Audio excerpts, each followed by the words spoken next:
Ойрын өдрүүдэд усрахаг бороо орж гол усны түвшин эрс нэмэгдэх, хот суурин газруудад гэр хороодлын ариун цэврийн байгууламж, бохир усны цооног халих, газрын хөрс унд ахуйн ус, гудамж талбай бохирдох өндөр эрсдэлтэй байна.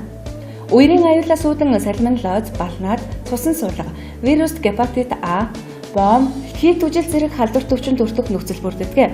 Тиймээс үерийн үед та халдвар төвчнөө сэргийлэн хувийн ариун цэврийг сайтарсахиж дараах зөвлөмжийг мөрдөнө. Гараа тогтмол савндаж угааж хэвших, хүүхдийн гарыг сайдар угаалгах.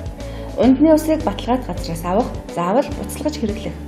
Ундны ус хадгалах савыг тогтмол цэвэрлэж байх. Ил задгаа булаг шанд худгийн усыг хүнсэнд хэрэглэхгүй байх. Үерийн усаар бохирлогдсон хүнсний бүтээгдэхүүнийг шууд устгах. Мөн бага насны хүүхдийг хараа хяналтгүй орхихгүй байх.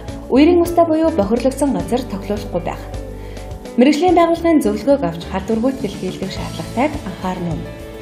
Ариун цэврийн байгууламж, бохирын цооног, хөрсний бохирлын халдваргүй дэлхийлгэх бол дараах байгууллагуудад хандаарай.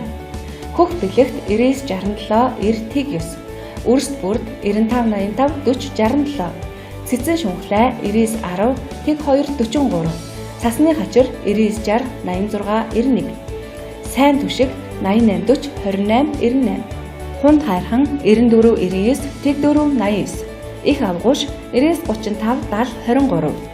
Хэрвээ эргэн та хуваараа халдваргүйтгэл хийх бол халдваргүйтгэлийн бодисыг дараах цэгүүдээс худалдан авах боломжтой.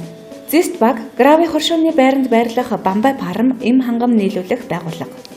Цэнхэр аптек буюу урт булаг багт байрлах Монгол Эмибекс концерны Орхон аймаг дахь салбар. Урд дугуйд байрлах Хунд хайрхан компани. Согоот багт байрлах Инх төвийн 1-р давхарт байрлах Их авгууш компани. Үерийн дараа олныг хамарсан халдвар төвчнөөс урьдчилан сэргийлж халдваргүй тэглийг хийлгэцгээе.